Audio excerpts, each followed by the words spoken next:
ठीक है, सुनिए।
सब लोग बात कर रहे हैं, वैक्सीन।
नमस्कार।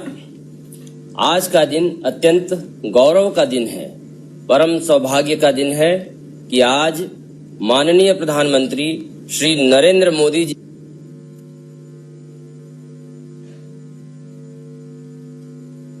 महत्वपूर्ण परियोजनाओं का लोकार्पण संपन्न होने जा रहा है। ये सभी परियोजनाएं विशेषतः कोसी रेल महासेतु न केवल बिहार के लिए अपितु समस्त देश के लिए बहुत बड़ी सौगात है। इस ऐतिहासिक अवसर पर आप सभी माननीय महानुभावों को पूर्व मध्य रेल हाजीपुर बिहार की ओर से सादर नमन करते हुए माननीय गृह राज्य मंत्री श्री नित्यानंद राय जी से स्वागत संबोधन हेतु सादर आग्रह है।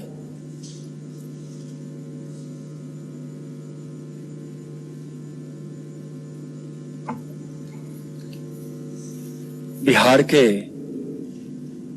रेलवे के विभिन्न परियोजनाओं के उद्घाटन कार्यक्रम में उद्घाटनकर्ता लोकप्रिय और यशस्वी भारत के प्रधानमंत्री माननीय प्रधानमंत्री आदरणीय श्री नरेंद्र मोदी जी, इस अवसर पर उपस्थित बिहार के महामहिम राज्यपाल श्री फग्गू चौहान जी, बिहार के माननीय मुख्यमंत्री श्री नीतीश कुमार जी, माननीय केंद्रीय रेल मंत्री श्री पीयूष गोयल जी, भारत सरकार में कैबिनेट मंत्री माननीय श्री रामविलास पासवान जी, माननीय श्री रविशंकर जी, माननीय गिरिराज जी, बिहार के माननीय उप मुख्यमंत्री श्री सुशील कुमार मोदी जी, केंद्रीय महिला बाल विकास राज्य मंत्री बहन सुश्री देवाश्री चौधरी जी, बिहार प्रदेश के प्रदेश अध्यक्ष भारतीय जनता पार्टी के और माननीय सांसद डॉक्टर श्री संजय जायसवाल जी, बिहार सरकार के माननीय मंत्रीगण, माननीय सांसदगण, माननीय विधायकगण, इस कार्यक्रम में विभिन्न स्थानों पर उपस्थित आदरणीय भाइयों बहनों एवं रेलवे के अधिकारीगण, माननीय प्रधानमंत्री जी, आप जैसे प्रेरणादायी व्यक्तित्व का स्वागत करने का अवसर मुझे मिला है। मैं सौभाग्यशाली हूं। मैं आपका हार्दिक अभिनंदन करता हूं। विकास की गंगा को जन जन तक पहुंचाने वाले आप विकास भगीरथ हैं। गरीबों की जिंदगी से अंधकार मिटे, उनके जीवन में खुशियों की ज्योति जले, यह आपका संकल्प है और लगातार इस कार्य में आपको सफलता भी मिल रही है।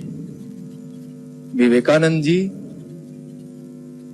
जब विदेश दौरे पे गए थे तो विदेश यात्रा के दौरान किसी ने उनको भूखा और बेबस देश का सन्यासी कहा था। उस समय विवेकानंद ने एक भविष्यवाणी की थी कि मैं वर्तमान में खड़ा होकर 21वीं सदी का भारत देख रहा हूं, जिस भारत में न कोई भूखा है, न कोई बेबस है, न कोई बेघर है, न कोई अशिक्षित है। जैसा हम सब जानते हैं कि विवेकानंद जी के बचपन का नाम नरेंद्र था। एक नरेंद्र ने भविष्यवाणी की थी और दूसरा नरेंद्र आदरणीय आप विवेकानंद की उस भविष्यवाणी को पूरा कर रहे हैं। विवेकानंद ने कहा था कि विश्व कल्याणिनी भारत मां विश्व गुरु बनेगी और अपने विश्व बंधुत्व और शांति कल्याण का संदेश से पूरे दुनिया में गुंजयमान होगी। 21वीं सदी है, आपके नेतृत्व में भारत विश्व गुरु बनने की ओर बढ़ चला है। आप गरीबों के मसीहा हैं।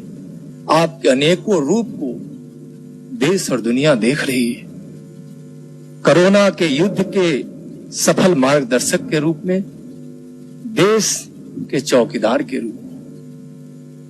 मन की बात में जब आप जनसंवाद करते हैं तो एक जनसंवादी के रूप में अनुच्छेद 370 धारा हटाने वाले एक दृढ़ संकल्पी व्यक्तित्व के रूप में, वहीं अयोध्या की धरती पर लेटकर भगवान श्री राम के चरणों में साष्टांग नमन, आपकी इस भक्ति भाव मर्यादा के आप पुजारी हैं, इस रूप को भी दुनिया देख रही है।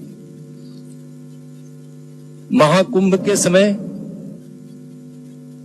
गरीब स्वच्छता ग्रही मां का पांव पखारने वाले कर्मयोगी संवेदनशील रूप को तो वहीं लेह के वीर जवानों के बीच जाना, और आपकी वाणी हम वो लोग हैं जो बांसुरीधारी श्री कृष्ण की पूजा करते हैं, वहीं सुदर्शन चक्रधारी श्री कृष्ण को भी अपना आदर्श मानते हैं। आपका शांति और शौर्य का यह संदेश दुनिया सुनी है। ऐसे अनेकों रूप को देश और दुनिया देख रही है। आप आज बिहार को बड़ी सौगात दे रहे हैं। वैसे बार बार आप बिहार को बड़ी बड़ी सौगातें देते रहते हैं। पहले भी 1,25,003 करोड़ का विशेष पैकेज जो बिहार के विकास का वाहक बना, पीएम केयर फंड से 500 बेड का कोविड केयर हॉस्पिटल दिए, जिसमें 250 वेंटिलेटर युक्त हॉस्पिटल आईसीयू बेड हैं। पिछले 1-2 सप्ताह में पहले की भांति फिर किसानों, मत्स्य पालकों, पशुपालकों, माताओं और बहनों के लिए अनेकों योजनाओं का सौगात दिए हैं। आज रेलवे की अनेकों सौगात बिहार को दे रहे हैं। कोसी रेल पुल तो वरदान ही है जो मिथिला, कोसी और सीमांचल के को तो जोड़ेगा ही, साथ साथ बिहार और देश के कई हिस्सों को भी जोड़ेगा। माननीय प्रधानमंत्री जी, राष्ट्र कवि रामधारी दिनकर जी की एक पंक्ति है कि मानव जब जोर लगाता है तो पत्थर पानी बन जाता है। मानव जब जोर लगाता है पत्थर पानी बन जाता है। राष्ट्र कवि दिनकर के इस कविता के इस भाव को आप साकार कर रहे हैं। बिहार के लिए आज ऐतिहासिक दिन है। माननीय प्रधानमंत्री जी, मैं पुनः अपनी ओर से और बिहार वासियों की ओर से आपका हार्दिक अभिनंदन करता हूं और आभार व्यक्त करता हूं। जय हिंद, जय भारत। धन्यवाद माननीय श्री नित्यानंद राय जी। माननीय रेल मंत्री श्री पीयूष गोयल जी से संबोधन के लिए सादर अनुरोध है। माननीय रेल मंत्री श्री पीयूष गोयल जी। नमस्कार। विश्व के सबसे बड़े लोकतंत्र के लोकप्रिय नेता परम आदरणीय प्रधानमंत्री श्री नरेंद्र मोदी जी, बिहार के महामहिम राज्यपाल श्री फागू चौहान जी, माननीय मुख्यमंत्री और पूर्व रेल मंत्री माननीय श्री नीतीश कुमार जी, बिहार राज्य के उप मुख्यमंत्री माननीय श्री सुशील कुमार मोदी जी, उपस्थित केंद्र और राज्य के मंत्रीगण, सांसद, विधायक, अतिथिगण, भाइयों और बहनों, आज का दिन बिहार के स्वर्णिम इतिहास में एक महत्वपूर्ण अध्याय साबित होने वाला है। 1934 के भूकंप ने बिहार के कोसी क्षेत्र को मिथिलांचल से अलग कर दिया। जिस बिहार को भूकंप ने बांट दिया, उसी को माननीय प्रधानमंत्री श्री मोदी जी के अटक प्रयासों से आज फिर जोड़ा जा रहा है।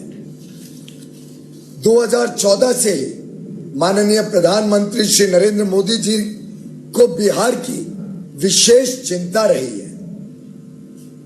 उन्हें यहाँ के लोगों के प्रति संवेदना है और बिहार के चौमुखी विकास के लिए उन्होंने भागीरथ कार्य किए हैं। उनके सबका साथ सबका विकास मंत्र से प्रेरणा लेकर केंद्र और राज्य डबल इंजन के भांति मिलकर कई परियोजनाओं को पूरा कर रही है।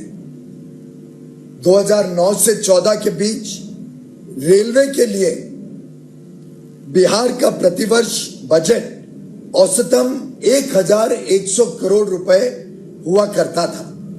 माननीय प्रधानमंत्री मोदी जी ने पूर्वांचल की चिंता रहते हुए कि कैसे हम पूर्वी भारत को तेज गति से विकास से जोड़ें, इस राशि को 3 गुना कर दिया।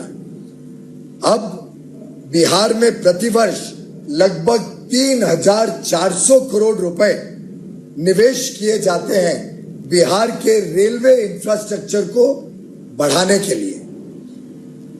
86 वर्षों तक पूर्वोत्तर बिहार के निवासी कोसी नदी पार करने के लिए लंबी दूरी की यात्रा करते थे। उनका सफर अब सरल हो गया है।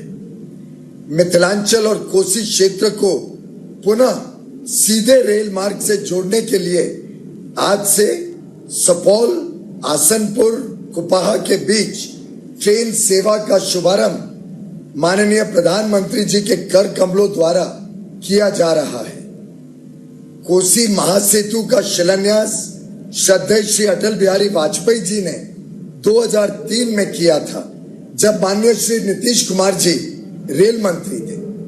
पिछले 6 वर्षों में प्रधानमंत्री जी ने लगातार इस प्रोजेक्ट की कार्यशैली पे निगरानी रखी, लगातार इसकी रिव्यू करते रहे, मॉनिटरिंग करते रहे, हम सबको मार्गदर्शन देते रहे और इस 6 वर्षों में तेज गति से इस काम को आगे बढ़ाया गया, जिससे आज हम उद्घाटन के लिए उपस्थित हुए हैं। यह सेतु कृषि प्रधान बिहार के विकास में अहम भूमिका निभाने वाला है। इससे प्रदेश की सामाजिक तथा आर्थिक गतिविधियों में वृद्धि होगी। यह सेतु न सिर्फ 2 स्थानों को जोड़ेगा, बल्कि आपके अपनों को और नजदीक लाएगा।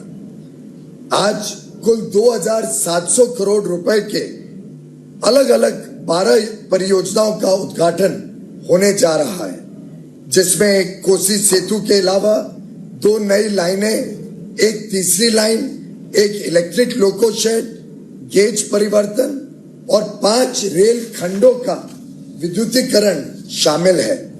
इससे बिहार के विकास में तेजी से वृद्धि आएगी। इससे यह बिहार का प्रगति पथ बनेगा।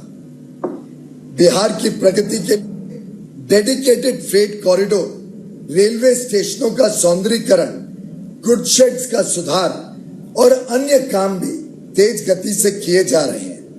मेक इन इंडिया के तहत हमने मधेपुरा में इलेक्ट्रिक इंजन की फैक्ट्री और मरहौरा में डीजल लोकोमोटिव फैक्ट्री का भी निर्माण किया है, जिससे दोनों क्षेत्रों में तेज गति से विकास की लहर छा गई है। माननीय प्रधानमंत्री जी, आपको इस बात को जानकर खुशी होगी कि सितंबर 2020 के महीने में अभी तक समस्त भारत में फ्रेट यानी माल ढुलाई का जो हमारा काम रहता है, उसमें पिछले वर्ष के पहले 17 दिन, सितंबर के 17 दिन के तुलना में 14% की वृद्धि हुई है। इससे यह साफ पता चलता है कि भारत में आर्थिक गतिविधियां फिर से तेज गति से बढ़ने लगी है। मालगाड़ियों की जो गति है, स्पीड है, वो भी अभी 2 गुनी हो गई है, जिससे सामान आधे समय में पहुंच जाता है अपने स्थान पर। भारत के इतिहास में पहली बार आपकी प्रेरणा से किसान रेल भी चलाई जा रही है। सबसे पहली किसान रेल दानापुर से देवलाली के बीच शुरू हुई, जिससे किसान अपने पैदावार कम समय में देश के कोने कोने तक पहुंचा पाएंगे। माननीय प्रधानमंत्री श्री नरेंद्र मोदी जी के मार्गदर्शन में और माननीय नीतीश कुमार जी और सुशील कुमार मोदी जी के कुशल नेतृत्व में सरकार भविष्य में भी ऐसे ही तेज गति से बिहार का विकास करते रहेगी। ये हम सबका संकल्प है, प्रतिबद्धता है। आपने आज इस कार्यक्रम में समय दिया, इसके लिए पूरा रेल परिवार आपका कृतज्ञ है।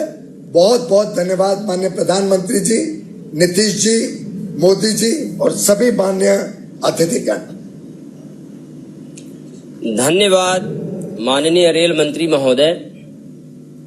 आदरणीय प्रधानमंत्री जी की प्रेरणा से भारतीय रेल देश के विकास में सतत योगदान दे रही है। विगत 6 वर्षों में भारतीय रेल द्वारा बिहार में किए गए मुख्य विकास कार्यों की झलकियां लघु फिल्म आपके समक्ष सादर प्रस्तुत हैं। Video film. सुपरफास्ट एक्सप्रेस अपने निर्धारित समय पर चल रही है। भारतीय रेलवे हर समय है गतिमान, क्योंकि इसके कांधे पर है आपकी उम्मीदें, आपके सपने और आपको शीघ्र और सुरक्षित मंजिल तक पहुंचाने की चाह। तभी तो रेलवे अपने इंफ्रास्ट्रक्चर को करती रहती है लगातार मजबूत और लाती है नए नए बदलाव। जहां पिछले 6 सालों में रेलवे ने प्रधानमंत्री नरेंद्र मोदी के कुशल मार्गदर्शन में हासिल की हैं कई उपलब्धियां, और इन्हीं उपलब्धियों में से एक है मेक इन इंडिया के तहत मधेपुरा में स्थित इलेक्ट्रिक लोको फैक्ट्री, जहां बना था 12,000 हॉर्स पावर का पहला made in India electric engine. अब यहां 24,000 करोड़ रुपए के पूंजी निवेश से बनाए जाएंगे 800 इलेक्ट्रिक लोको, जो बढ़ाएगा रेल की परिवहन क्षमता।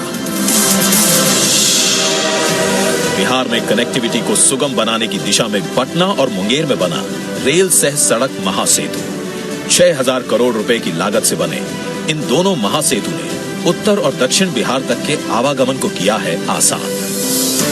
कनेक्टिविटी को बढ़ाने की दिशा में ही डेहरी ऑन सोन और सोन नगर के बीच 3 रेल ट्रैक वाले पुल ने भी निभाई है महत्वपूर्ण भूमिका, जहां 130 किलोमीटर प्रति घंटे की स्पीड से मिशन रफ्तार के तहत दिल्ली और कोलकाता के बीच चल रही हैं रेलगाड़ियां। विद्युतीकरण में रेलवे ने बिहार में अब तक कुल 3,318 किलोमीटर रेल मार्ग के 90% हिस्से का काम पूरा हुआ। रेलवे ने पिछले 6 सालों में 9,000 करोड़ रुपए के निवेश से बिहार में नई लाइन तथा आमान परिवर्तन का व्यापक स्तर पर किया है काम। 1,150 करोड़ रुपए लागत वाले 23 रोड ओवर ब्रिज का निर्माण भी हुआ है पूरा।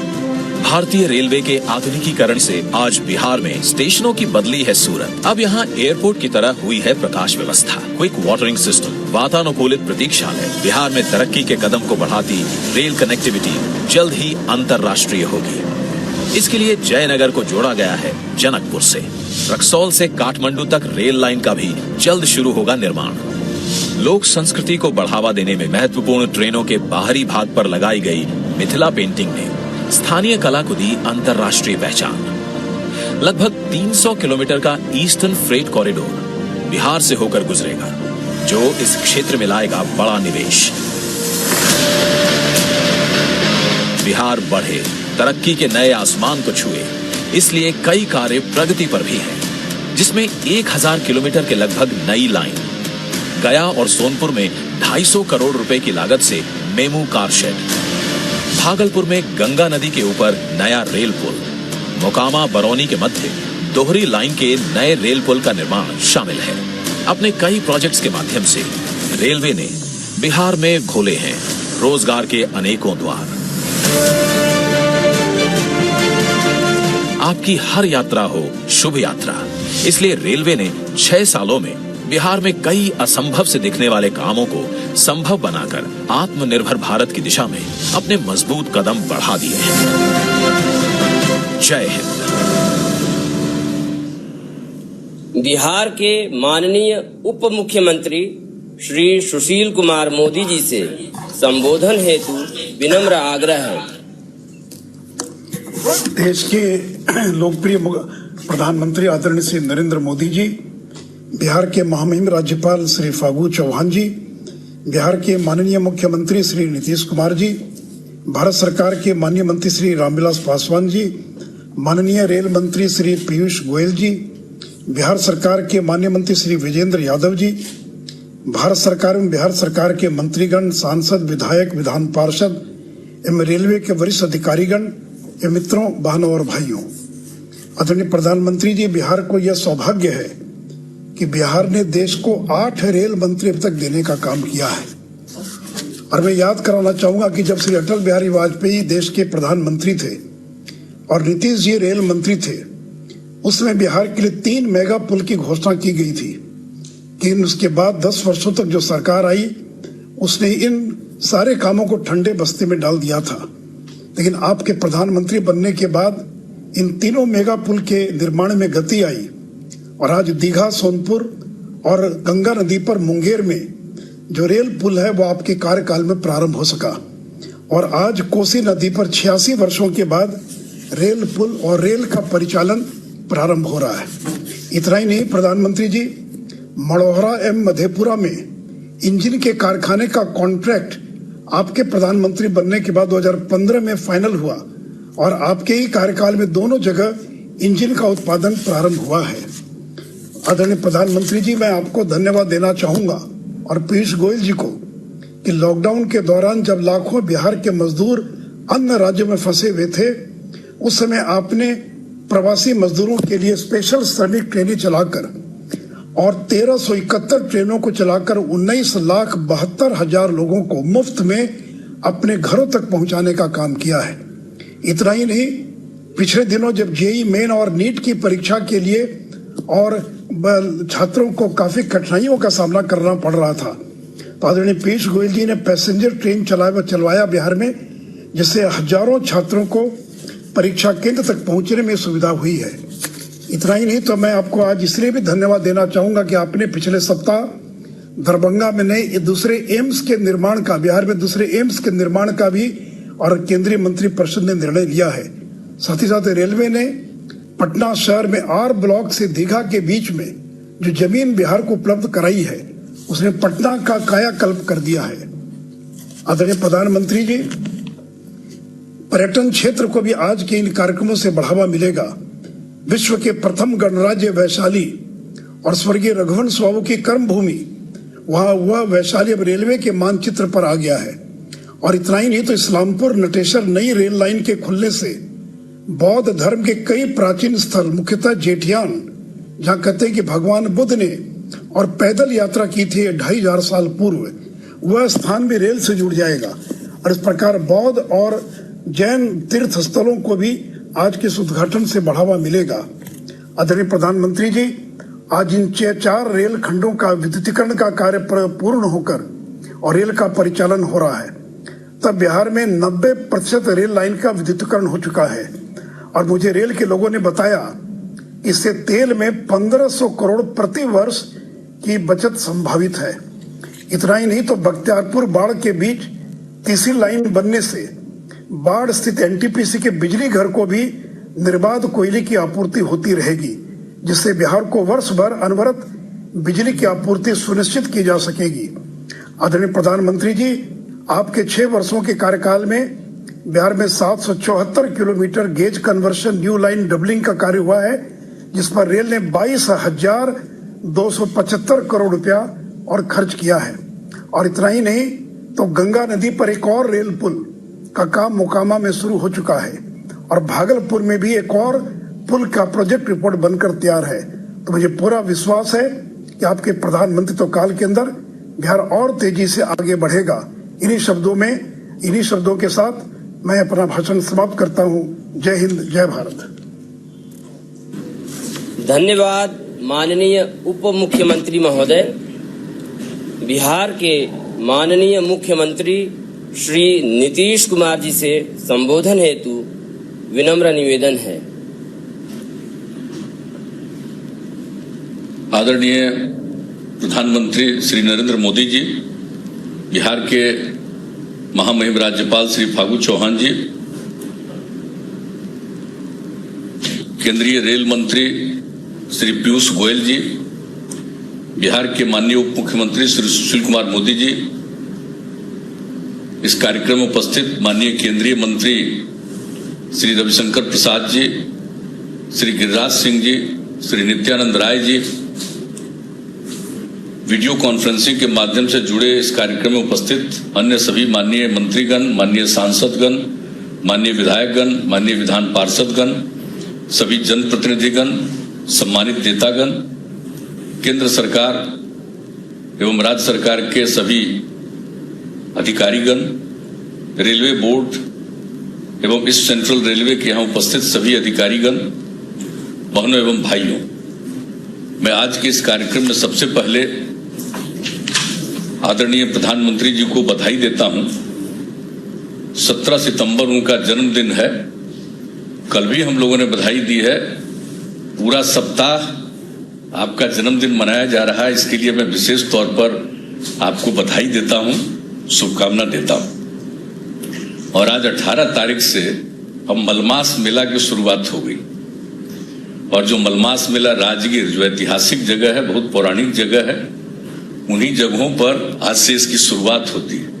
और उसके बारे में यह अवधारणा है, हम लोग बचपन से सुने हैं कि 33 करोड़ देवी देवता राजगीर में ही आ जा करके आवास करते हैं और उसी को ध्यान में रख करके लोग वहां जाते हैं बहुत बड़ी संख्या में हमेशा।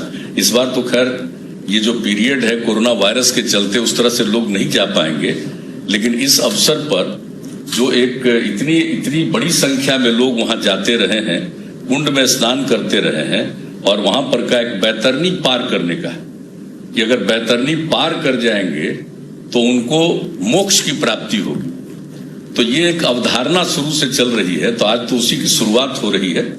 तो इस अवसर पर आज इस रेलवे का कार्यक्रम के लिए आपने समय दिया, मैं आपको हृदय से इसके लिए बधाई देता हूं। और रेल मंत्री को विशेष तौर पर मैं धन्यवाद देता हूं, उन्होंने बहुत सारी बातों का जिक्र भी कर दिया। आज जो कोसी महासेतु का उद्घाटन हो रहा है, उन्होंने खुद भी बताया, श्रद्धेय अटल जी प्रधानमंत्री थे, उन्होंने मुझको रेल मंत्री बनाया हुआ था, तो उसी समय ये कोसी महासेतु का उन्होंने शिलान्यास किया था। और ये कोसी महासेतु का जो शिलान्यास हुआ, उसके पहले जो कोसी महासेतु का बनाने के लिए और उसके दोनों तरफ अप्रोच बनाने के लिए जो सब कुछ हुआ, तो उसके लिए मुझको कितनी बार वहां जा करके हमने दोनों तरफ ट्रेवल किया, लोगों से बातचीत की, और अंत में कहाँ अलाइनमेंट होगा रेलवे के अधिकारियों को लेकर जाते थे, वो तय हुआ। और अंतोगत्वा श्रद्धेय अटल जी के नेतृत्व में कैबिनेट ने इसको स्वीकार किया और वो 6 जून 2003 को आए थे और वहां उन्होंने इसका शिलान्यास किया। इतनी बड़ी भीड़ थी, इतनी बड़ी संख्या में लोग शामिल थे कि आज उसकी कल्पना नहीं की जा सकती है। इतनी भारी संख्या में लोग वहां पर आए थे। और जब उनके साथ हम जा रहे थे तो उनको हमने आग्रह किया था, चूंकि हम मिथिला के लोगों की इस भावना को जानते रहे, लोग बोलते रहे हैं कि भाई मैथिली भाषा को भी संविधान के 8वीं अनुसूची में शामिल करना चाहिए, तो बताया। और वहां भी गए तो वहां पर भी लोगों ने मांग किया और उसी दिन उन्होंने इसका भी ऐलान कर दिया था मैथिली भाषा के लिए। तो एक विशेष दिन था। और आज उसके लिए जो कुछ भी जो बनाया गया था अलाइनमेंट, तो उसी के बगल में जो ईस्ट वेस्ट कॉरिडोर का निर्माण हुआ, तो उसका भी अलाइनमेंट वही उसी के जो तय किया गया था कोसी का ब्रिज, उसी के पास उसका भी अलाइनमेंट फाइनली तय हुआ। वो तो पहले बन गया, लेकिन अब इसका कोसी का ब्रिज, और हमारे आदरणीय रेल मंत्री जी आए हुए थे यहाँ पर 12 अगस्त 2018 को पटना। तो जब से हम रेल मंत्री रहे उसके बाद हम रेलवे के कोई कार्यक्रम में नहीं गए थे। इन्होंने ही मुझको अवसर दिया था 2018 में बुला करके कि हम इनके कार्यक्रम में गए, और आज भी इन्होंने अवसर दिया है कि आज भी यहाँ आने का मौका मिले। तो रेलवे के साथ तो एक भावनात्मक लगाव भी हम लोगों का है, इसलिए बहुत अच्छा लगा है। और उस दिन भी इन्होंने इनसे बातचीत हुई थी तो कहा कि नहीं तेजी से काम हो जाएगा, तो आज कम से कम काम हो गया और आज उसका उद्घाटन, उसका अप्रोच भी अधिकांश हिस्सा बन गया, थोड़ा सा पर काम चल रहा वो हो गया, ये सबसे खुशी की बात है। और दूसरा कार्य जो कई चीजों का उद्घाटन शिलान्यास सबकी चर्चा कर दी गई है। दूसरे के बारे में हम बता देना चाहते हैं, हाजीपुर से वैशाली तक का जो रेल लाइन बना है, तो ये हाजीपुर से सुगौली तक के रेल लाइन के निर्माण का हुआ। सुगौली भी ऐतिहासिक जगह है। सुगौली में ही भारत और नेपाल के बीच में बातचीत हुई थी। तो वो सुगौली तक हाजीपुर को जोड़ने के लिए श्रद्धेय अटल जी के नेतृत्व में इसका निर्णय लिया गया, इस रेलवे लाइन का। और वही आए थे इसका शिलान्यास करने 10 फरवरी 2004 में, और वही वैशाली से ही इसका इन्होंने किया गया, उसका इसका शिलान्यास किया था। और उसके बाद आज एक हिस्सा तो पहले हुआ था और आज वैशाली तक हो गया, खुशी की बात है। और हम तो रेल मंत्री से ही आग्रह करेंगे कि इसको आगे सुपौल तक पहुंचाने वाला भी काम हो जाए। ये भी श्रद्धेय अटल जी के ही नेतृत्व में हुआ और उन्होंने इसका शिलान्यास किया। तो आज आने का मौका मिला, आज आपके नेतृत्व में इसका उद्घाटन हो रहा है। ये हमारे लिए बहुत खुशी की और व्यक्तिगत प्रसन्नता की बात है। उसी तरह से जो आज आप लोगों ने बख्तियारपुर के पास जो एक नया किया है और वो बाढ़ तक का, तो उसकी कहानी हम सिर्फ संक्षेप में बता देना चाहते हैं। ये जो बाढ़ में एनटीपीसी का बना पावर प्लांट बनने का निर्णय हुआ, उसके पीछे जान लीजिए हम लोगों के साथ श्रद्धेय अटल जी की सरकार में PR कुमार मंगलम मंत्री थे और वो मंत्री थे ऊर्जा मंत्री। जब हम रेल मंत्री थे, 18 की बात है, तो उसी समय 1998 में जब श्रद्धेय अटल जी की सरकार बनी, तो उन्होंने मुझसे कई अपने तमिलनाडु का और अपने इलाके के रेल के बारे में चर्चा की। उनकी एक एक बात को हमने कहा कि जरूर होगा, सब करा दिया। उसके बाद एक दिन पार्लियामेंट का सेशन चल रहा था, तो पार्लियामेंट के सेशन के दौरान ही बाहर उन्होंने कहा कि भाई आप अपने क्षेत्र का एक जगह बता दीजिए, आपके कंस्टिट्यूएंसी में हम पावर प्लांट लगाएंगे, अब बड़ा पावर प्लांट लगाएंगे, 616:3 का लगाएंगे। तो मुझे सुखद आश्चर्य हुआ कि भाई उस समय तो नियम बना हुआ था कि जो कोल एरिया है वहीं पर ये पावर प्लांट लगेगा, और उससे तो 250 किलोमीटर से भी ज्यादा दूर है। ये कह रहे हैं पावर प्लांट लगेगा, मुझको बड़ा सुखद आश्चर्य हुआ। और बहुत जल्दी उन्होंने कहा कि आप बताइए एरिया। हमने बता दिया कि पटना के 20 किलोमीटर पूरब से लेकर के आगे 80-90 किलोमीटर में वो देख लें। एक तरफ रेलवे लाइन है, एक तरफ रोड है, और रोड के ठीक बगल में उत्तर साइड में गंगा नदी है। तो देख लें जहां पर उनको उचित लगे। उन्होंने ही सिलेक्ट किया हुआ बाढ़ पंडारक के बीच में वो जगह, चूंकि रेलवे लाइन और रोड के बीच में काफी गैप था, वो जगह का सिलेक्शन हुआ। और जब इसका तय हुआ, इसका भी आकर के शिलान्यास श्रद्धेय अटल जी ने 1999 में किया था। ये मार्च 1999 में किया था इसका उन्होंने शिलान्यास वहां पर उसका। और जब उसका हुआ तो उसी समय बना कि भाई बाढ़ से इसका लिंक बनना चाहिए कोल पॉइंट से हजारीबाग के आसपास। उसी समय ये पूरा का पूरा रेलवे का कंसेप्ट बना। और ये जो रेल लाइन अभी राजगीर और बख्तियारपुर के बीच में था, तो लेफ्ट की तरफ वहां से राजगीर से आने में बख्तियारपुर जाता है, तो राइट साइड में सोचा गया कि इसका बने और बाढ़ तक का रेल लाइन बन जाए, ताकि वहां पर सुविधा, जिसका अभी उप मुख्यमंत्री जी ने चर्चा किया। और ये जो पूरा का पूरा हो गया हजारीबाग कोयला खदान के पास से कोडरमा, तिलैया, राजगीर, बख्तियारपुर बाढ़, ये भी सैंक्शन हुआ और इसमें भी काफी काम हो चुका है। लेकिन अभी यही हम आग्रह करेंगे कि इसमें जो जुरही खुराडी सेक्शन में 4 सुरंग बनना बाकी है, तो जल्दी बन जाएगा। तभी वहां से इसका कोल का सारा ट्रेन आता रहेगा और इससे लोगों को कोयला पहुंचाने में वहां सहूलियत होगी, कम से कम समय में वहां पर कोयला पहुंचेगा। इसलिए हम तो ये भी आग्रह करेंगे। लेकिन कितनी बड़ी चीज है ये, कितनी खुशी की बात है, कब की बात है, 98 में ये बात हुआ, वहां बना, और उसके बाद रेल के बारे में सोचा गया। आज उससे संबंधित एक रेल का आपके द्वारा उद्घाटन करवाया जा रहा है। आप सोच सकते हैं कि मेरे जैसे व्यक्ति को इस बात से कितनी प्रसन्नता होगी, कितना आज मुझको आनंद हो रहा है कि चलिए उस समय जो किया गया आज हुआ। अब आपकी सरकार बनी तभी तो ये काम हो रहा है। इस बीच में कहां लोगों ने किया 10 वर्ष तक? जितना काम होना चाहिए था वो काम नहीं हुआ। ये काम और तेजी से होना चाहिए था, नहीं हुआ। जब अटल जी का ही कार्यकाल था, उसी बीच में जितना हम लोग रेलवे से करवा सके थे उतना करवा पाए थे।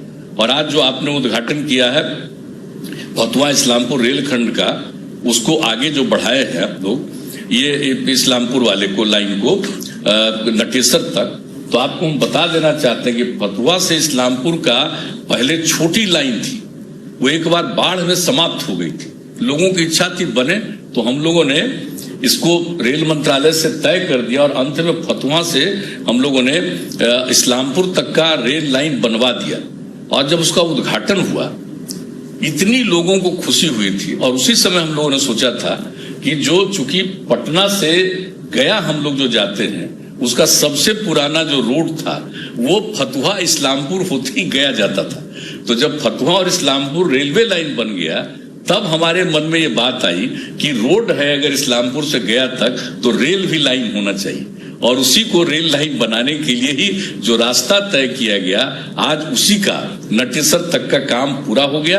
अब फतुहा इस्लामपुर नटेसर होते हुए गया पहुंचने का, क्योंकि राजगीर से तो आगे हम लोग नटेसर से आगे तक का तिलैया तक का काम करवा चुके हैं पहले से, तो अब बहुत अच्छा है। और इस तरह का जो आज हो रहा है, कितनी हम लोगों को इस सबसे खुशी है। और इसके अलावे बहुत सारा काम आज करवाया गया है, बहुत सारी योजनाओं को पूरा किया गया है। लेकिन मुझे तो बहुत प्रसन्नता है कि ये सब काम तेजी से हो रहा है। हम तो अब एक ही आग्रह करेंगे जो हम 12 अगस्त 2018 को माननीय रेल मंत्री जी से हम अनुरोध कर चुके थे कि एक लाइन, और इसका उद्घाटन एक हिसाब कर चुके हैं श्रद्धेय प्रधानमंत्री जी, यानी जो दनियावा से बिहार शरीफ तक का उद्घाटन कराया जा चुका है। लेकिन उसी को हम लोगों के समय में तय हुआ था नेवरा से दनियावा बिहार शरीफ बरबीघा शेखपुरा। और ये लाइन था कि ये जो खंड है, ये पूरा का पूरा, ये पीयूष गोयल से जब अनुरोध किया था, ये क्यूल से दानापुर आने का जो रास्ता, एक तीसरा रास्ता बनाया गया। और जो अभी क्यूल से दानापुर की दूरी है, उससे 9 किलोमीटर कम है। और इतना ज्यादा अब मतलब कि मालगाड़ियों का आवागमन होता था, तो हुआ कि अगर ये रेल लाइन बन जाएगा तो बहुत ज्यादा उपयोगिता इसकी होगी। इसी दृष्टिकोण से इसको स्वीकृत किया गया उसी समय श्रद्धेय अटल जी के टाइम में। तो हम आग्रह करेंगे कि अब थोड़ा थोड़ा काम जो बचा हुआ है, इस काम को भी पूरा कर दीजिए। और एक बात अगर मेरा सुन लीजिएगा बिहार के लिए, तो हम तो रेल मंत्री जी से आग्रह करेंगे कि भाई Indian railway institute of mechanical engineering ये जमालपुर मुंगेर में चलता था हम लोगों के टाइम। यूपीएससी से उसके एडमिशन के लिए स्टूडेंट का सिलेक्शन होता था और वहां पढ़ते थे। तो जो मैकेनिकल इंजीनियर जो उसमें पास करते थे और उनका नौकरी लग जाता था रेलवे में, वो उनका जो स्टाइल था, जो हम लोगों ने देखा कि ये सब जमालपुर और मुंगेर के पढ़े हुए हैं और वहां से ये मैकेनिकल इंजीनियर हैं, उनमें कितना गौरव का भाव रहता था मन में। हम तो आग्रह करेंगे कि रुक गया है, इसको फिर से चालू करवा दीजिए और चाहिए तो एक आध और बढ़ा दीजिए, इलेक्ट्रिकल को भी बढ़ा दीजिए। इतना ज्यादा जो इलेक्ट्रिकल के बारे में बात कर रहे हैं, लेकिन ये पुरानी चीज है। अगर आप इस बात को मानिएगा, हमने उस बार भी कहा था, आज भी हम आपसे अनुरोध यही करेंगे कि इस बात को भी देखिएगा। लेकिन ये तो एक अलग विषय, लेकिन जितना काम रेल मंत्रालय के द्वारा करवाया जा रहा है, मैं इसके लिए उन्हें हृदय से बधाई देता हूं। और जो काम आपने अभी बताया कि जितनी राशि का हम खर्च कर रहे हैं, हम लोगों को पूरा भरोसा है कि और बहुत तेजी से सारी योजनाओं का काम पूरा होगा। और इससे बिहार के लोगों को तो फायदा होगा ही, लेकिन देश भर के लोगों को फायदा होगा, क्योंकि बिहार बीच में है और उससे आने जाने वाले लोगों को भी बहुत ज्यादा सहूलियत होगी, लोगों को सुविधा होगी। और रेलवे के द्वारा जो मदद किया गया, मैं उसके लिए भी बधाई देता हूं। जिस समय लॉकडाउन का समय चल रहा था, हमारे मजदूर जो बाहर थे, उनको लाने के लिए जो इतनी बड़ी संख्या में आपने विशेष रेलगाड़ियों का परिचालन कराया, उससे बहुत बड़ी संख्या में करीब करीब 22-23 लाख की संख्या में हमारे बाहर से आए।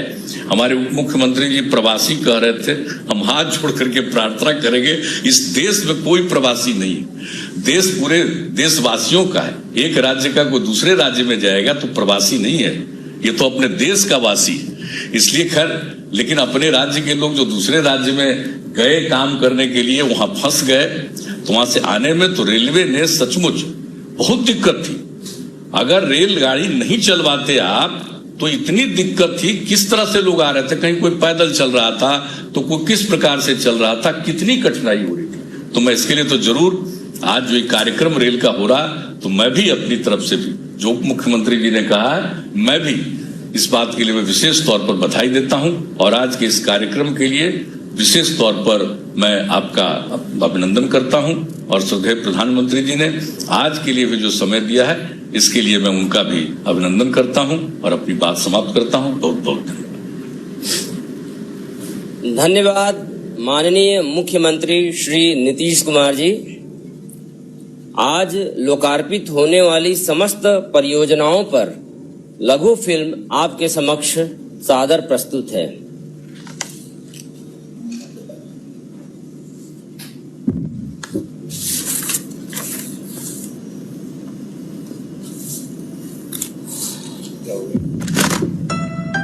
लोहे की दो पटरियों के बीच भागती रेलवे, हर दिन लाखों को उनकी मंजिल तक पहुंचाती रेलवे।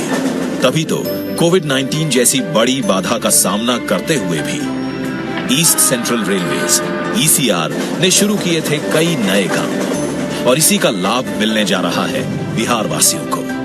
प्रधानमंत्री देने जा रहे हैं बिहार वासियों को एक साथ कई सारी सौगातें। कोसी महासेतु जो करेगा 86 सालों के बाद मिथिला और कोसी क्षेत्र के मिलन को संभव। ये जोड़ेगा निर्मली और सरायगढ़ को। इसकी कुल लागत है 516 करोड़ रुपए। सहरसा से कोसी रेल महासेतु होते हुए आसनपुर कुपहा के बीच ट्रेन सेवा का उद्घाटन। हाजीपुर घोसवर वैशाली नई रेल लाइन, विश्व का प्रथम गणराज्य वैशाली पाएगा स्थान रेल मानचित्र पर और मिलेगा पर्यटन को बढ़ावा। इस्लामपुर नटेसर नई रेल लाइन, रेलवे लाइन गुजरेगी खुदागंज, हरसिंगरा और कटारी स्टेशन होकर। गौतम बुद्ध से जुड़े ये पवित्र स्थान आएंगे रेल मानचित्र पर और होंगे बुद्धिस्ट रेल सर्किट में शामिल। मुजफ्फरपुर सीतामढ़ी रेल मार्ग, कटिहार न्यू जलपाईगुड़ी रेल मार्ग, ये नॉर्थ ईस्टर्न स्टेट्स का गेटवे है। जयनगर दरभंगा समस्तीपुर, समस्तीपुर खगड़िया रेल मार्ग, शिवनारायणपुर भागलपुर रेल मार्ग। बढ़ेगी रेलगाड़ियों की रफ्तार।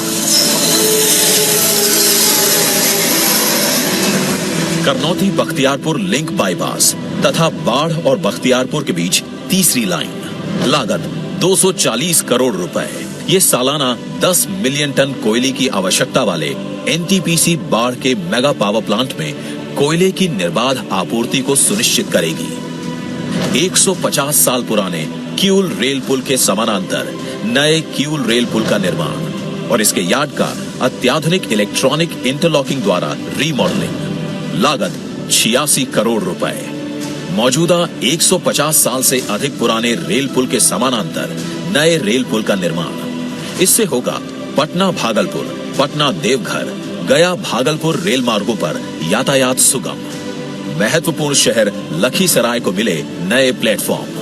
साथ ही अब 304 रूट के साथ किऊल लखीसराय यार्ड हुआ अत्याधुनिक इलेक्ट्रॉनिक इंटरलॉकिंग प्रणाली से लैस।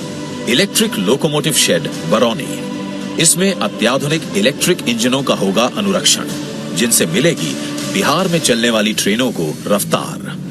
बिहार की तस्वीर बदल रही है तेजी से और भारतीय रेल कर रहा है इसमें महत्वपूर्ण योगदान।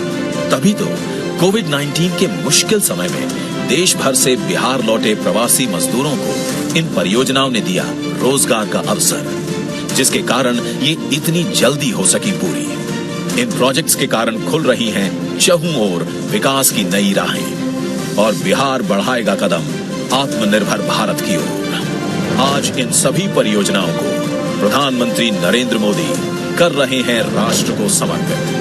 साथ ही वे विद्युतीकृत रेल मार्ग पर परिचालन भी करेंगे शुरू। हम सभी के प्रेरणा स्रोत माननीय प्रधानमंत्री श्री नरेंद्र मोदी जी से सादर अनुरोध है कि नवनिर्मित कोसी रेल महासेतु, नवनिर्मित विद्युत लोको शेड बरौनी, नव विद्युतीकृत रेल मार्ग, समस्तीपुर दरभंगा जयनगर रेलखंड, समस्तीपुर खगड़िया रेलखंड, शिव नारायणपुर भागलपुर रेलखंड, सीतामढ़ी मुजफ्फरपुर रेलखंड, करनौती लिंक बाईपास और बाढ़ बख्तियारपुर लिंक के बीच नवनिर्मित तीसरी लाइन, नवनिर्मित किऊल सेतु और लखीसराय क्यूल इलेक्ट्रॉनिक इंटरलॉकिंग, नवनिर्मित रेल मार्ग सुपौल सरायगढ़ आसनपुर कुपहा राघोपुर, नवनिर्मित रेल मार्ग हाजीपुर वैशाली, नवनिर्मित रेल मार्ग इस्लामपुर नटेसर, नव विद्युतीकृत रेल मार्ग कटिहार न्यू जलपाईगुड़ी, नव विद्युतीकृत रेल मार्ग सीतामढ़ी मुजफ्फरपुर को अपने कर कमलों द्वारा रिमोट बटन दबाकर राष्ट्र को समर्पित करें। माननीय प्रधानमंत्री जी।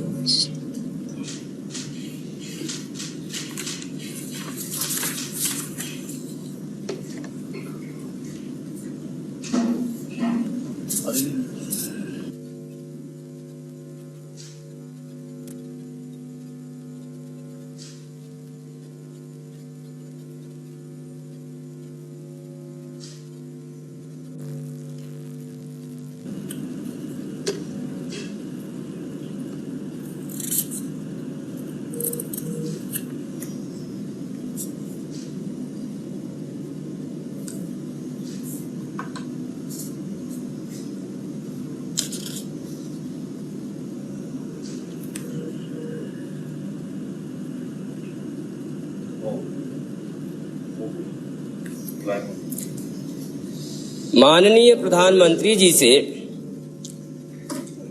पुनः सादर निवेदन है कि रेल मार्गों सुपौल सरायगढ़ आसनपुर कुपहा राघोपुर, हाजीपुर वैशाली, इस्लामपुर नटेसर, कटिहार न्यू जलपाईगुड़ी, सीतामढ़ी मुजफ्फरपुर पर हरी झंडी दिखाकर ट्रेन सेवा को शुभारंभ करें। माननीय प्रधानमंत्री जी।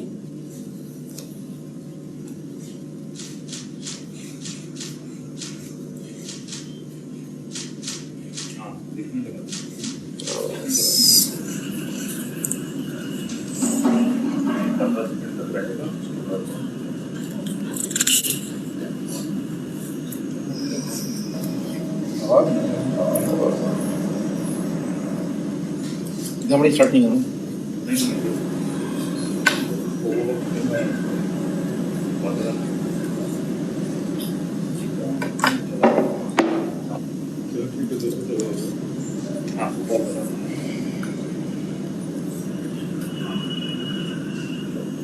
हाँ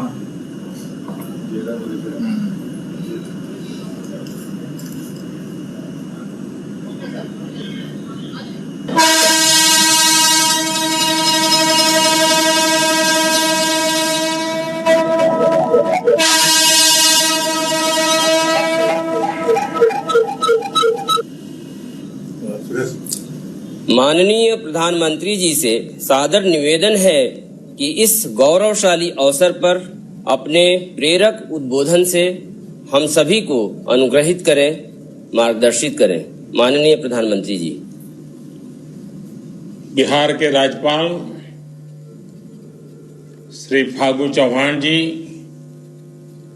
बिहार के मुख्यमंत्री श्रीमान नीतीश जी, केंद्रीय मंत्रिमंडल के मेरे सहयोगी पीयूष गोयल जी, रविशंकर प्रसाद जी, गिरिराज सिंह जी, नित्यानंद राय जी, सुश्री देवाश्री चौधरी जी, बिहार के उप मुख्यमंत्री भाई सुशील जी, अन्य मंत्रीगण, सांसद और विधायकगण और तकनीक के माध्यम से जुड़े बिहार के मेरे प्यारे भाइयों और बहनों, साथियों, आज बिहार में रेल कनेक्टिविटी के क्षेत्र में नया इतिहास रचा गया है।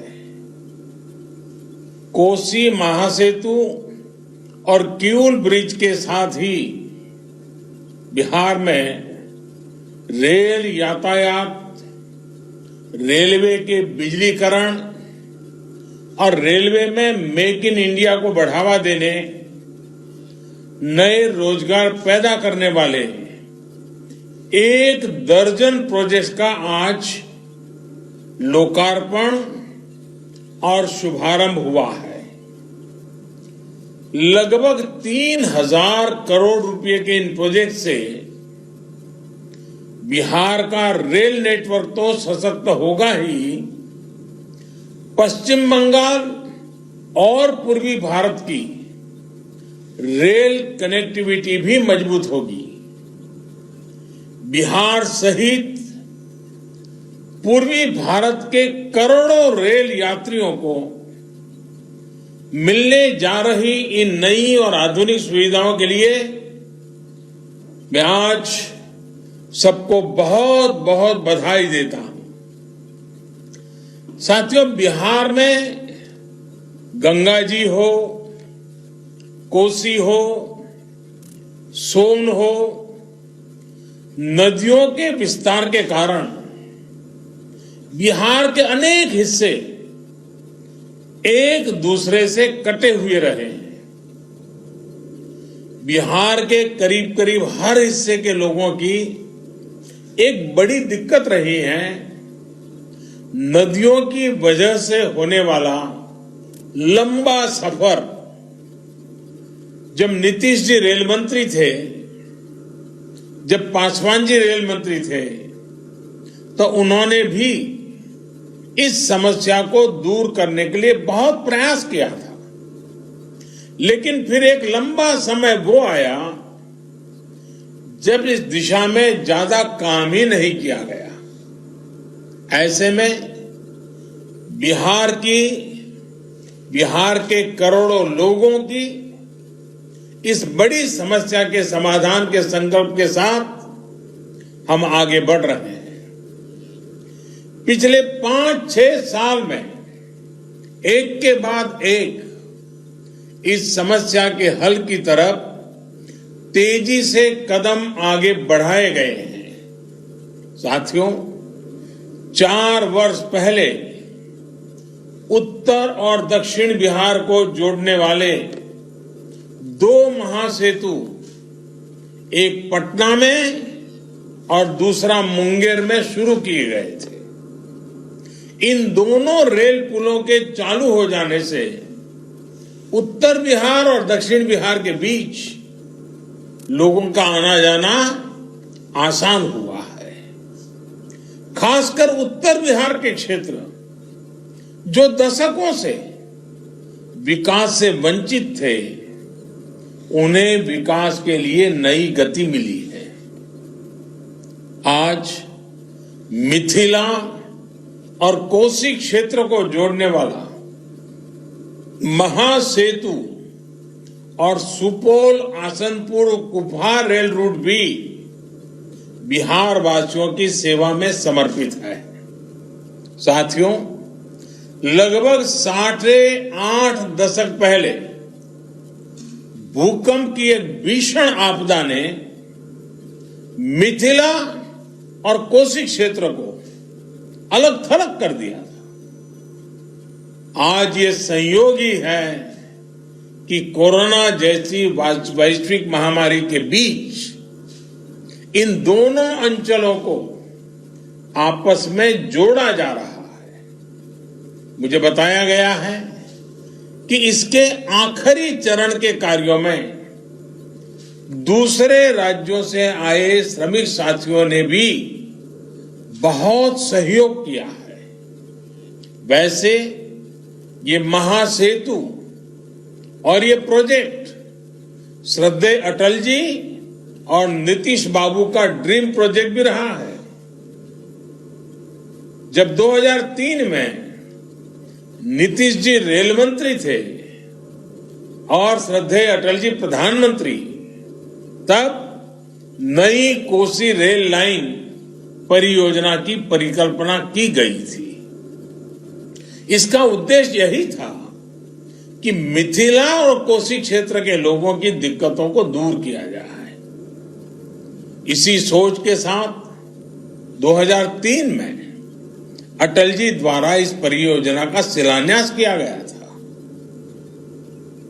लेकिन अगले वर्ष अटल जी की सरकार चली गई और उसके बाद कोसी रेल लाइन परियोजना की रफ्तार भी उतनी ही धीमी हो गई। अगर मिथिलांचल की फिक्र होती, बिहार के लोगों की दिक्कतों की फिक्र होती, तो कोसी रेल लाइन परियोजना पर तेजी से काम हुआ होता। इस दौरान रेल मंत्रालय किसके पास था, किसकी सरकार थी, इसके विस्तार में मैं नहीं जाना चाहता। लेकिन सच्चाई यही है कि जिस रफ्तार से पहले काम हो रहा था, अगर उसी रफ्तार से 2004 के बाद भी काम हुआ होता, तो आज का ये दिन पता नहीं कब आता, कितने साल लग जाते, कितने दशक लग जाते, हो सकता है पीढ़ियां बीत जाती। लेकिन दृढ़ निश्चय हो, नीतीश जी जैसा सहयोगी हो, तो क्या कुछ संभव नहीं है। मिट्टी रोकने के लिए आधुनिक टेक्नोलॉजी का इस्तेमाल करते हुए सुपौल आसनपुर कुपहा रूट पर काम पूरा किया गया है। साल 2017 में जो भीषण बाढ़ आई थी, उस दौरान हुए नुकसान की भरपाई भी इस दौरान की गई है। आखिरकार कोसी महासेतु और सुपौल आसनपुर कुपहा रूट बिहार के लोगों की सेवा के लिए तैयार है। साथियों, आज कोसी महासेतु होते हुए सुपौल आसनपुर कुपहा के बीच ट्रेन सेवा शुरू होने से सुपौल, अररिया और सहरसा जिले के लोगों को बहुत लाभ होगा। यही नहीं, इससे नॉर्थ ईस्ट के साथियों के लिए एक वैकल्पिक रेल मार्ग भी उपलब्ध हो जाएगा। कोसी और मिथिला क्षेत्र के लिए ये महासेतु सुविधा का साधन तो है ही, ये इस पूरे क्षेत्र में व्यापार, कारोबार, उद्योग, रोजगार को भी बढ़ावा देने वाला है। साथियों, बिहार के लोग तो इसे भली भांति जानते हैं कि वर्तमान में निर्मली से सरायगढ़ का रेल सफर करीब करीब 300 किलोमीटर का होता है। इसके लिए दरभंगा, समस्तीपुर, खगड़िया, मानसी, सहरसा, ये सारे रास्तों से होते हुए जाना पड़ता है। अब वो दिन ज्यादा दूर नहीं जब बिहार के लोगों को 300 किलोमीटर की ये यात्रा नहीं करनी पड़ेगी। 300 किलोमीटर की ये दूरी सिर्फ 22 किलोमीटर में सिमट जाएगी। 8 घंटे की रेल यात्रा सिर्फ आधे घंटे में ही पूरी हो जाए करेगी। यानी सफर भी कम, समय की भी बचत और बिहार के लोगों के धन की भी बचत होगी। साथियों, कोसी महासेतु की हर तरफ किऊल नदी पर नई रेल इलेक्ट्रॉनिक इंटरलॉकिंग की सुविधा शुरू होने से इस पूरे रूट पर सुविधा और रफ्तार दोनों बढ़ने वाली है। इस नए रेल पुल के निर्माण से झाझा से पंडित दीनदयाल उपाध्याय जंक्शन तक मेन लाइन पर 100-125 किलोमीटर प्रति घंटा की गति से अब ट्रेन चल पाएगी। इलेक्ट्रॉनिक इंटरलॉकिंग के चालू होने से हावड़ा दिल्ली मेन लाइन पर ट्रेनों के आने जाने में आसानी होगी, अनावश्यक देरी से राहत मिलेगी और रेल यात्रा अधिक सुरक्षित होगी। साथियों, बीते 6 साल से भारतीय रेल को नए भारत की आकांक्षाओं और आत्मनिर्भर भारत की अपेक्षाओं के अनुरूप ढालने का प्रयास किया जा रहा है। आज भारतीय रेल पहले से कहीं अधिक स्वच्छ है। आज भारतीय रेल के ब्रॉडगेज रेल नेटवर्क को मानव रहित फाटकों से मुक्त कर पहले से कहीं अधिक सुरक्षित बनाया जा चुका है। आज भारतीय रेल की रफ्तार तेज हुई है। आज आत्मनिर्भरता और आधुनिकता की प्रतीक वंदे भारत जैसी भारत में बनी ट्रेनें रेल नेटवर्क का हिस्सा होती जा रही है। आज देश के अनछुए हिस्सों को रेल नेटवर्क के साथ जोड़ने की, रेल मार्गों के चौड़ीकरण और बिजलीकरण की व्यवस्था का तेजी से विस्तार हो रहा है। साथियों, रेलवे के आधुनिकीकरण के इस व्यापक प्रयास का बहुत बड़ा लाभ बिहार को और पूरे पूर्वी भारत को मिल रहा है। बीते कुछ सालों में मेक इन इंडिया को बढ़ावा देने के लिए मधेपुरा में इलेक्ट्रिक लोको फैक्ट्री और मढ़ौरा में डीजल लोको फैक्ट्री स्थापित की गई। इन दोनों परियोजनाओं से बिहार में लगभग 44,000 करोड़ रुपए का निवेश हुआ है। ये सुनकर हर बिहारवासी को गौरव होगा कि आज बिहार में 12,000 हॉर्स पावर के सबसे शक्तिशाली विद्युत इंजन बन रहे हैं। बरौनी में बिजली के इंजनों के रखरखाव के लिए बिहार का पहला लोको शेड भी काम करना शुरू कर चुका है। बिहार के लिए एक और बड़ी बात यह है कि आज बिहार में रेल नेटवर्क के लगभग 90% हिस्से का बिजलीकरण पूरा हो चुका है। बीते 6 साल में ही बिहार में 3,000 किलोमीटर से अधिक के रेल मार्ग का बिजलीकरण हुआ है। आज इसमें 5 और प्रोजेक्ट जुड़ गए हैं। साथियों, बिहार में जिस तरह की परिस्थितियां रही है उसमें रेलवे लोगों के आने जाने का बहुत बड़ा साधन रही है। ऐसे में बिहार में रेलवे की स्थिति को सुधारना केंद्र सरकार की सर्वोच्च प्राथमिकताओं में से एक रहा है। आज बिहार में किस तेज गति से रेलवे नेटवर्क पर काम चल रहा है, इसके लिए मैं एक तथ्य देना चाहता हूं। 2014 से पहले के 5 सालों में लगभग 350 किलोमीटर रेल लाइन कमीशन हुई थी।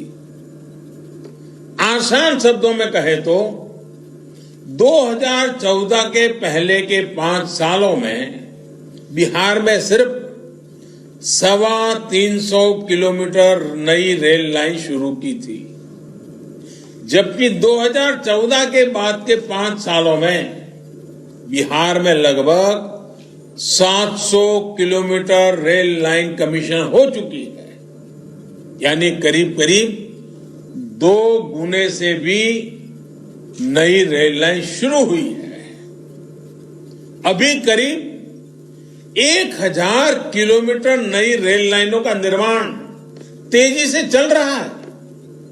आज हाजीपुर, गोसवर, वैशाली नई रेल लाइन के शुरू होने से वैशाली नगर, दिल्ली और पटना से भी सीधी रेल सेवा से जुड़ जाएगा। इस सेवा से वैशाली में पर्यटन को बहुत बल मिलेगा और युवा साथियों को नए रोजगार उपलब्ध होंगे। इस तरह इस्लामपुर नटेसर नई रेल लाइन से भी लोगों को बहुत फायदा होगा। विशेषकर बौद्ध मत को मानने वालों को ये नई सुविधा मिलने की इसकी काफी आसानी होगी। साथियों, आज देश में मालगाड़ी और यात्री गाड़ी दोनों के लिए अलग अलग ट्रैक बनाने की व्यापक व्यवस्था यानी डेडिकेटेड फ्रेट कॉरिडोर पर भी तेजी से काम चल रहा है। इससे बिहार में करीब 250 किलोमीटर लंबा डेडिकेटेड फ्रेट कॉरिडोर बन रहा है जो बहुत जल्द पूरा होने वाला है। इस व्यवस्था से ट्रेनों में होने वाली देरी की समस्या भी कम होगी और सामान की ढुलाई में होने वाली देरी भी बहुत कम हो जाएगी। साथियों, जिस तरह से कोरोना के संकट काल में रेलवे ने काम किया है, रेलवे काम कर रही है, उसके लिए मैं भारतीय रेल के लाखों कर्मचारियों को, हमारे साथियों को उनकी विशेष प्रशंसा करता हूं। देश के लाखों श्रमिकों को श्रमिक स्पेशल ट्रेनों के माध्यम से सुरक्षित घर पहुंचाने के लिए रेलवे ने दिन रात एक कर दिया था। स्थानीय स्तर पर श्रमिकों को रोजगार देने में भी रेलवे बड़ी भूमिका निभा रहा है। कोरोना काल में भारतीय रेल की यात्री सेवा भले ही कुछ समय के लिए रुक गई थी, लेकिन रेल को सुरक्षित और आधुनिक बनाने का काम तेज गति से चलता रहा।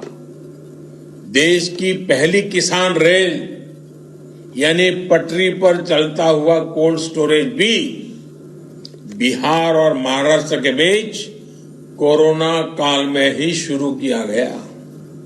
साथियों, ये कार्यक्रम भले रेलवे का है, लेकिन रेलवे के साथ ही ये लोगों के जीवन को आसान बनाने और बेहतर बनाने के प्रयास का भी आयोजन है।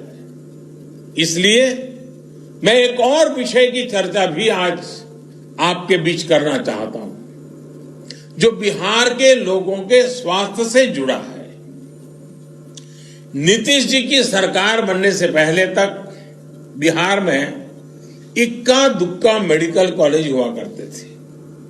इससे बिहार में मरीजों को तो भारी दिक्कत थी ही, बिहार के मेधावी युवाओं के भी मेडिकल की पढ़ाई के लिए दूसरे राज्यों का रुख करना पड़ता था। आज बिहार में 15 से ज्यादा मेडिकल कॉलेज हैं, जिससे अनेक बीते कुछ वर्षों में ही बनाए गए हैं। कुछ दिन पहले ही बिहार में एक नए एम्स की भी स्वीकृति दे दी गई है। ये नया एम्स दरभंगा में बनाया जाएगा। इस नए एम्स में 750 बेड का नया अस्पताल तो बनेगा ही, इसमें एमबीबीएस की 100 और नर्सिंग की 60 सीटें भी होगी। दरभंगा में बनने वाले इस एम्स से हजारों नए रोजगार भी सृजित होंगे। साथियों, देश के किसानों के कल्याण की दिशा में, कृषि सुधारों की दिशा में कल देश के लिए बहुत ही महत्वपूर्ण दिन था। कल विश्वकर्मा जयंती के दिन लोकसभा में ऐतिहासिक कृषि सुधार विधेयक पारित किए गए हैं। इन विधेयकों ने हमारे अन्नदाता किसानों को अनेक बंधनों से मुक्ति दिलाई है। आजादी के बाद किसानों को किसानी में एक नई आजादी देने का काम हुआ है। इन सुधारों से किसानों को अपनी उपज बेचने में और ज्यादा विकल्प मिलेंगे और ज्यादा अवसर मिलेंगे। मैं देश भर के किसानों को इन विधेयकों के पारित होने पर बहुत बहुत बधाई देता हूं। किसान और ग्राहक के बीच जो बिचौलिए होते हैं, जो किसानों की कमाई का बड़ा हिस्सा खुद ले लेते हैं, उनसे बचाने के लिए विधेयक लाए जाने बहुत आवश्यक थे। ये विधेयक किसानों के लिए रक्षा कवच बनकर के आए हैं। लेकिन कुछ लोग, जो लोग दशकों तक देश में शासन करते रहे हैं, सत्ता में रहे हैं, देश पर राज किया है, वो लोग किसानों को इस विषय पर भ्रमित करने की कोशिश कर रहे हैं, किसानों से झूठ बोल रहे हैं। साथियों, चुनाव के समय किसानों को लुभाने के लिए बड़ी बड़ी बातें करते थे, लिखित में करते थे, अपने घोषणा पत्र में डालते थे और चुनाव के बाद भूल जाते थे। और आज जब वही चीजें जो इतने दशकों तक देश में राज करने वाले लोगों के मैनिफेस्टो में है, वही चीजें भारतीय जनता पार्टी एनडीए सरकार कर रही है, किसानों को समर्पित हमारी ये सरकार कर रही है, तो ये भांति भांति के भ्रम फैला रहे हैं। जिस एपीएमसी एक्ट को लेकर अब ये लोग राजनीति कर रहे हैं, एग्रीकल्चर मार्केट के प्रावधानों में बदलाव का विरोध कर रहे हैं, उसी बदलाव की बात इन लोगों ने अपने घोषणा पत्र में भी लिखी थी। लेकिन अब जब एनडीए सरकार ने बदलाव कर दिया है, तो ये लोग इसका विरोध करने पर, झूठ फैलाने पर, भ्रम फैलाने पर उतर आए हैं। सिर्फ विरोध के लिए विरोध करने का ये एक के बाद एक अनेक उदाहरण सामने आ रहे हैं। लेकिन ये लोग ये भूल रहे हैं कि देश का किसान कितना जागृत है। वो ये देख रहा है कि कुछ लोगों को, किसानों को मिल रहे नए अवसर उनको पसंद नहीं आ रहे हैं। देश का किसान ये देख रहा है कि वो कौन से लोग हैं जो बिचौलियों के साथ खड़े हैं। साथियों, ये लोग एमएसपी को लेकर बड़ी बड़ी बातें करते थे, लेकिन कभी अपना वायदा पूरा नहीं किया। किसानों से किया ये वायदा अगर पूरा किसी ने किया है तो भाजपा एनडीए की वर्तमान सरकार ने पूरा किया है। अब ये दुष्प्रचार किया जा रहा है कि सरकार के द्वारा किसानों को एमएसपी का लाभ नहीं दिया जाएगा। ये भी मनगढ़ंत बातें कही जा रही हैं कि किसानों से धान, गेहूं इत्यादि की खरीद सरकार द्वारा नहीं की जाएगी। ये सरासर झूठ है, गलत है, किसानों के साथ धोखा है। हमारी सरकार किसानों को एमएसपी के माध्यम से उचित मूल्य दिलाने के लिए प्रतिबद्ध है। पहले भी थे, आज भी हैं, आगे भी रहेंगे। सरकारी खरीद भी पहले की तरह जारी रहेगी। कोई भी व्यक्ति अपना उत्पाद जो भी वो पैदा करता है दुनिया में कहीं भी बेच सकता है, जहां चाहे वहां बेच सकता है। अगर वो कपड़ा बनाता है जहां चाहे बेच सकता है, वो बर्तन बनाता है कहीं पर भी बेच सकता है, वो जूते बनाता है कहीं पर भी बेच सकता है।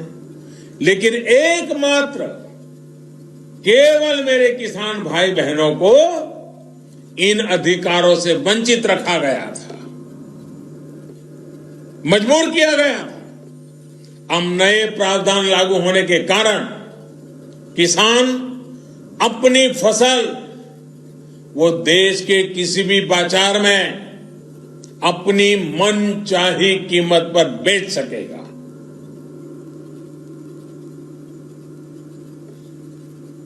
ये हमारे कोऑपरेटिव्स, कृषि उत्पादक संघ, एपीओस और बिहार में चलने वाले जीविका जैसे महिला स्वयं सहायता समूहों के लिए एक सुनहरा अवसर लेकर आया है।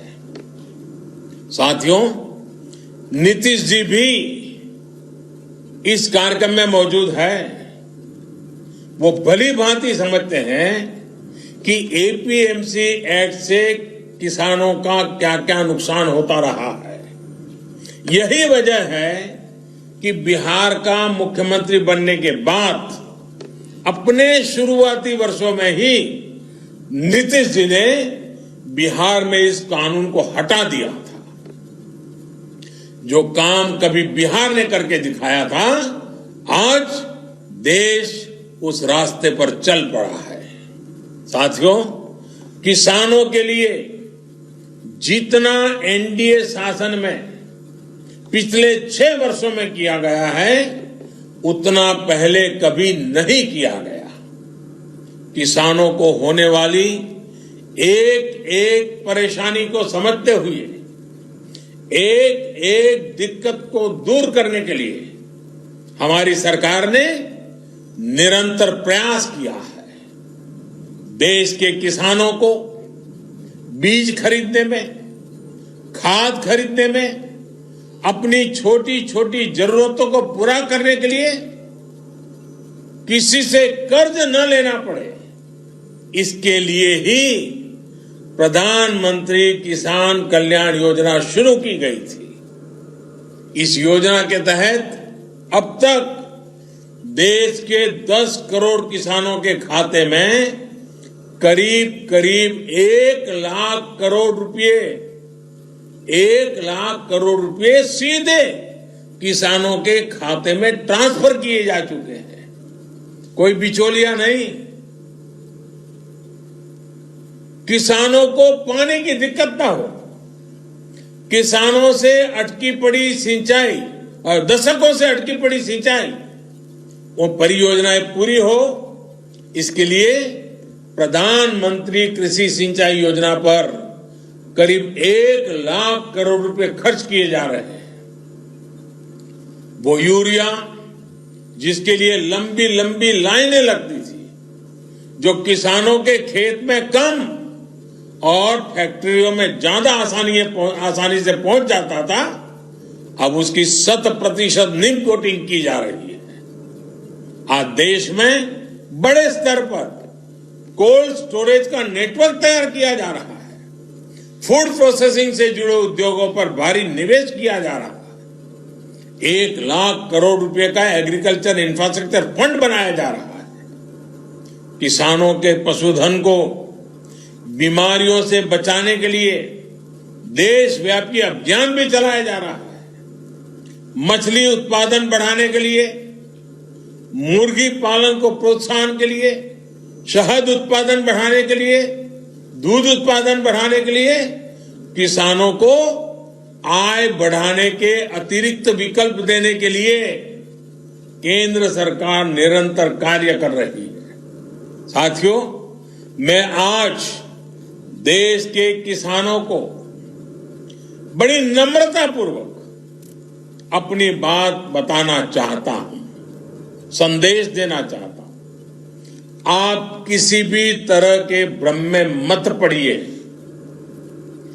इन लोगों से देश के किसानों को सतर्क रहना बहुत जरूरी है। ऐसे लोगों से सावधान रहे जिन्होंने दशकों तक देश पर राज किया और जो आज किसानों से झूठ बोल रहे हैं, वो लोग किसानों की रक्षा का ढिंढोरा पीट रहे हैं, लेकिन दरअसल वे किसानों को अनेक बंधनों में जकड़ कर रखना चाहते हैं। वो लोग बिचौलियों का साथ दे रहे हैं, वो लोग किसानों की कमाई को बीच में लूटने वालों का साथ दे रहे हैं। किसानों को अपनी उपज देश में कहीं पर भी किसी को भी बेचने की आजादी देना बहुत ऐतिहासिक कदम है। 21वीं सदी में भारत का किसान बंधनों में नहीं, भारत का किसान खुल करके खेती करेगा, जहां मन आएगा अपनी उपज बेचेगा, जहां ज्यादा पैसा मिलेगा वहां बेचेगा, किसी बिचौलिए का मोहताज नहीं रहेगा और अपनी उपज, अपनी आय भी बढ़ाएगा। ये देश की जरूरत है और समय की मांग भी है। साथियों, किसान हो, महिलाएं हो, नौजवान हो, राष्ट्र के विकास में सभी को सशक्त करना हम सभी का दायित्व है। आज जितने भी प्रोजेक्ट को समर्पित किया गया है वो इसी दायित्व का एक हिस्सा है।